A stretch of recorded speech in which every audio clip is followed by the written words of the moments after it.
تل ځان وجونکې حادثې زما په ذات کې کیږي او تل پر امن احتجاج د ځان خلاف وباسم د دې قایل شم ترابان سره په سر نه رسي اوس دس کوم چې خاپری د کوه قاب باسم په ځان سزا د پاسه د سزا اورو د ځان په باب د خپل کتاب ټکي د معاف وباسم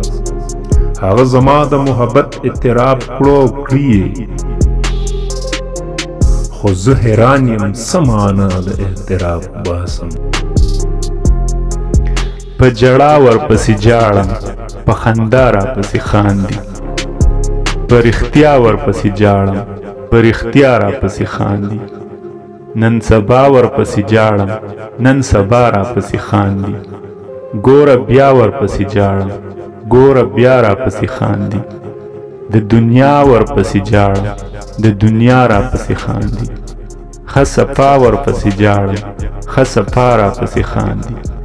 په والله ورپسې جاړم په والله راپسې جاړي